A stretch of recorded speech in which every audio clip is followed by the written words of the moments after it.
What's up, guys? Welcome to April 21st as we dive into 2 Samuel chapter 3, verse 6, where it talks about Abner joins forces with David. As the war between the house of Saul and the house of David went on, Abner became a powerful leader among those loyal to Saul. One day, Ishbosheth, Saul's son, accused Abner of sleeping with one of his father's concubines, a woman named Rizpah, daughter of Aiah. Abner was furious. "Am I some Judean dog to be kicked around like this?" He shouted. After all I have done for your father Saul and his family and friends by not handing you over to David. Is this my reward, that you find fault with me about this woman? May God strike me and even kill me if I don't do everything I can to help David get what the Lord has promised him. I'm going to take Saul's kingdom and give it to David. I will establish the throne of David over Israel as well as Judah, all the way from Dan in the north to Beersheba in the south. Ishbosheth didn't dare say another word because he was afraid of what Abner might do. Then Abner sent messengers to David saying, "Doesn't the entire land belong to you? Make a solemn pact with me, and I will help turn over all of Israel to you." "All right," David replied, "but I will not negotiate with you unless you bring back my wife, Michal, Saul's daughter, when you come." David then sent this message to Ishbosheth, Saul's son, "Give me back my wife, Michal, for I bought her with the lives of 100 Philistines." So Ishbosheth took Michal away from her husband Palti, son of Laish. Palti followed along behind her as far as Bahurim, weeping as he went. Then Abner told him, "Go back home." So Palti returned. Meanwhile, Abner had consulted with the elders of Israel. For some time now, he told them, "You have wanted to make David your king. Now is the time, for the Lord has said, I have chosen David to save my people Israel from the hands of the Philistines and from all their other enemies." Abner also spoke with the men of Benjamin. Then he went to Hebron to tell David that all the people of Israel and Benjamin have agreed to support him. When Abner and 20 of his men came to Hebron, David entertained them with a great feast. Then Abner said to David, "Let me go and call an assembly of all Israel to support my lord, the king. Then they will make a covenant with you to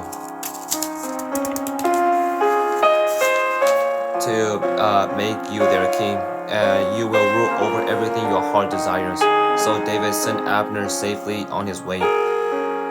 Joab murders Abner. But just after David had sent Abner away in safety, Joab and some of David's troops returned from a raid, bringing much plunder with them. When Joab arrived, he was told that Abner had just been visiting the king and had been sent away in safety. Joab rushed to the king and demanded, "What have you done? What do you mean by letting Abner get away? You know perfectly well that he came to spy on you and find out everything you're doing."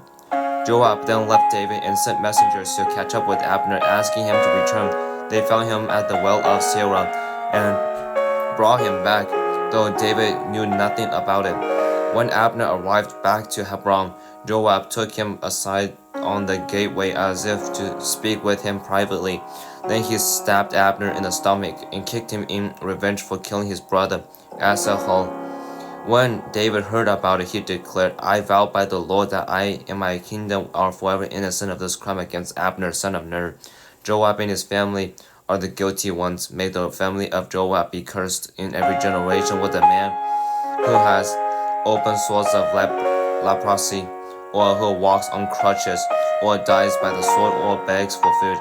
So Joab and his brother Abishai killed Abner because Abner had killed their brother Asahel at the battle of Gibeon. David mourns Abner's death. Then David said to Joab and all those who were with him, Tear your clothes and put on burlap. Mourn for Abner." And King David himself walked behind the procession to the grave. They buried Abner in Hebron, and the king and all the people wept at his graveside. Then the king sang this funeral song for Abner. Should Abner have died as fools died? Your hands were not bound, your feet were not chained. No, you were murdered, the victims of a wicked plot. All the people wept again for Abner.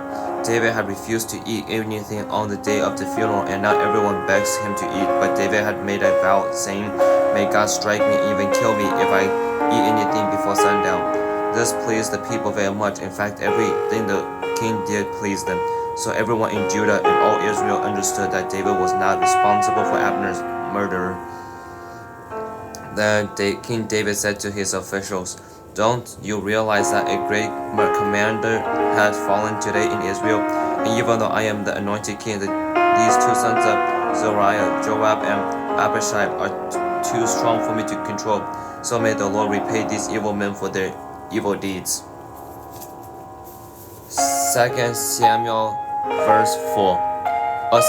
chapter 4. The murder of Ishbosheth.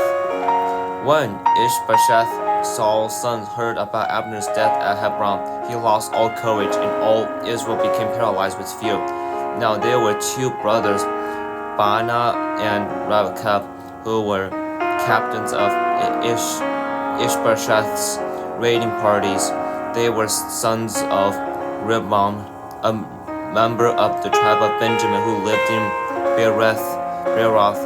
The town of Beeroth is now part of Benjamin's territory because of the original people of Beeroth fled to Gittim,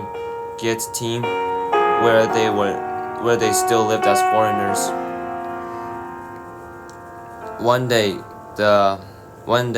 Rechab and Baanah, the sons of Ramam from Beeroth, went to Ishbosheth's house around noon as he was taking his midday rest. The doorkeeper, who had been sifting wheat, became drowsy and fell asleep. So Rechab and Baanah slipped past her.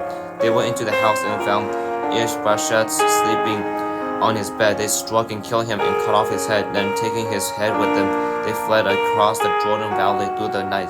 When they arrived at Hebron, they presented Ishbosheth's head to David. "Look," they exclaimed to the king, "here is the head of Ishbosheth, the son of your enemy, Saul, who tried to kill you. Today the Lord has given my lord the king revenge on Saul and his entire family."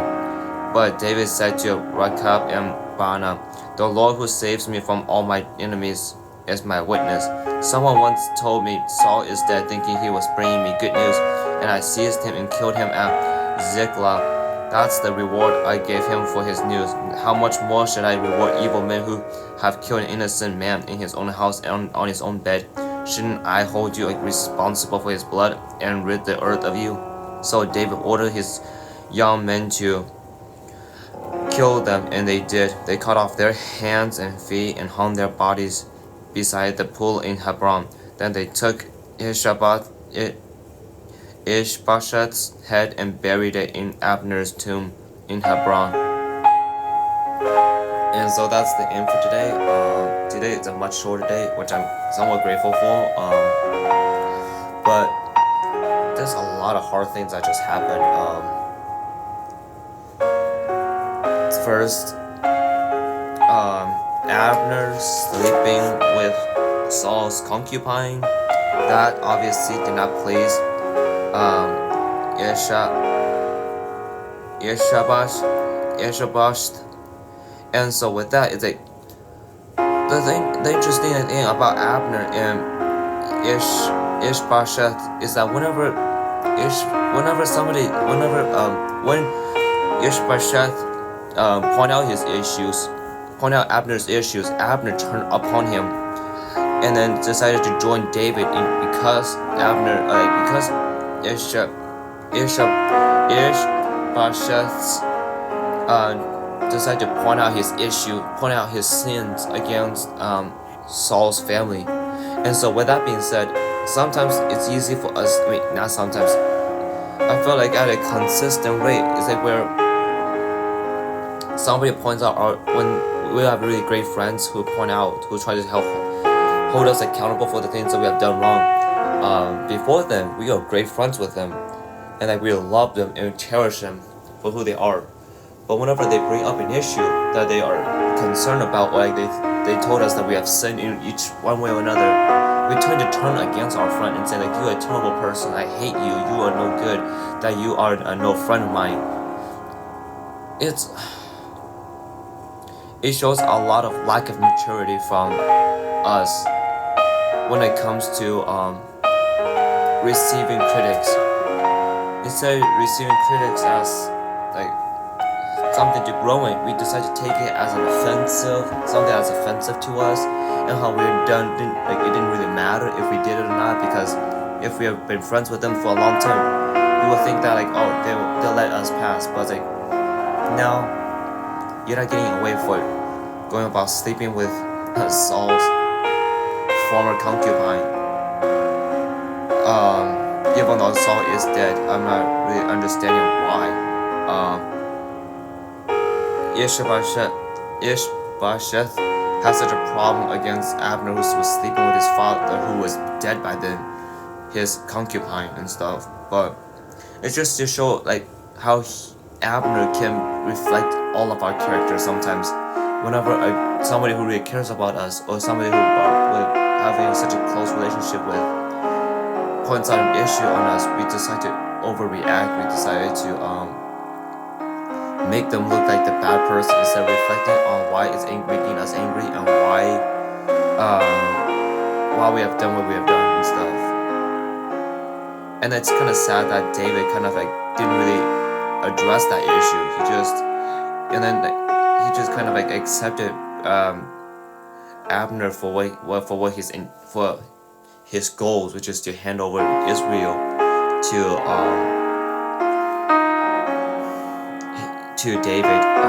So just to realize that like we have the habit of, whenever somebody points out an issue in us, we make them look bad. We make them look like the enemies, and then we would join with people who are actually the enemies of your former friend. And that makes me sad, because it's like, it's not at that point, it's not, you're no longer it just shows like there was never really a true friendship in a sense. I don't know if that makes sense, because it's like that friendship is just fake in a sense, like where all you can accept is the good within everyone, and if something bad happens, you're supposed to shove it down your own throat and not bring it back up and things.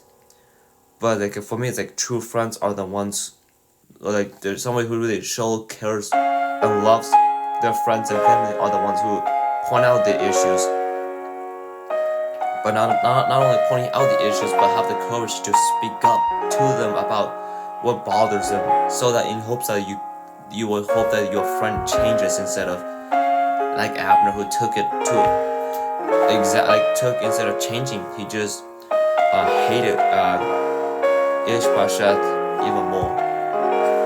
And I just wish that David was able to see that and like be able to hold Abner accountable. But at least in the Bible, it doesn't really say like David was holding Abner accountable for anything. So, and then the second part of the story, today's reading, talks about Abner and Joab, and how this is the thing. It's like, this is what happens when you hold grudges for so long. Instead of like dealing with the grudges that you have with somebody, instead of like working things out, we decide to hold it, suppress it within us, until and then suppress it, and like Satan basically, in a sense, like put our grudges in a box and have it for safekeeping until later, when we like see this person again, or whenever we see an opportunity that our enemies are getting weaker at their vulnerable spot, we decide to, Satan's like, okay, let me reopen that box of grudge against somebody, and then we tend to react out of our grudge towards somebody who may have done us wrong in the past. And it just shows like whenever we hold it, that's the thing about, that's why it's so dangerous. When you hold grudges, it's like you don't know how it's gonna affect you into the future, how it's gonna drive your actions to do what is wrong, you know. like realizing like if you have a grudge against a brother or sister, go deal with it. Work it out with that person so that does not be that does not cripple your life in the future, because you decide to suppress it down and let Satan lock it up until you see your enemy at their vulnerable spot, and then Satan releases the box and the spirit of grudge comes out and takes over you, because you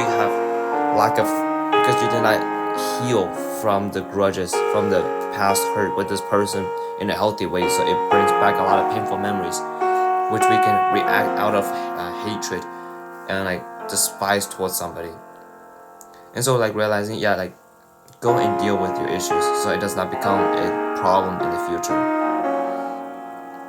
And then David, I guess, didn't really understand what Abner really did. I mean, I don't think Abner is a bad person, to be honest, because it's Joab's brother who keeps chasing Abner, and then Abner just happens to stab him in the stomach as almost in a sense like a self-defense, you know. But yeah, David like basically hold like a mourning ceremony for Abner, and how he forces everyone to, including Abner's murderers, to come forth, like to come and mourn with the group, with the country, which is, I can't imagine how that would feel if somebody killed my sibling and I'm being forced to basically mourn for my enemy.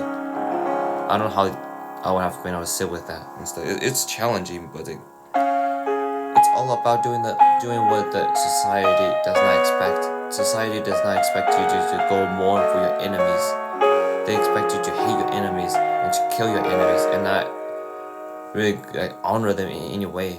But David like raises human expectations to another level when it comes to loving our enemies and things, or like being able to hold like honor and respect towards our enemies. That's what I'm trying to say. And then so the last part talks about these two guys, Rimon and Raka, making the same exact mistake of thinking that they would be rewarded by David by doing something that's wrong. It's like if you really want to please somebody, do it the right way. Don't cause the person that you try to impress, don't cause their enemies to falter and suffer because you want to please them. Maybe just ask what your friend needs, so that you don't act out of grudge, acting out of selfishness for yourself. Because I'm pretty sure Rakai and Bana would kind of did it in a sense of grudge, like out of selfishness, because they were hoping that David would reward them, and David did reward them, but for a terrible price. And so yeah, that's just something I challenge you, us all with. Is like, if we really feel like our friend needs something, maybe go and actually ask them what we can do to help them, instead of just assuming they need this help, and just go about doing it, and do it in a way that's just honoring God, that just honors those people around you, and obviously just honors your friend, you know. But yeah, and obviously they pay the consequences by David executing them. But that's just second time. I hope that the second time that within David's lifetime where a group of people would kill his enemies, thinking and hoping that they would be rewarded for their actions. But David says, no, you don't get rewarded for killing somebody, no matter how much I want to take over their spot. Let God kill them. Let it be God's timing, not mine. I don't want to contribute to the death of another person, you know. But maybe I am supposed to be, but I highly doubt that God wants to use me to kill somebody, you know, because He is, at the end of the day, the God of life, not the God of death. And so with that being said, I don't have anything else to share, so may you guys go and walk with God today.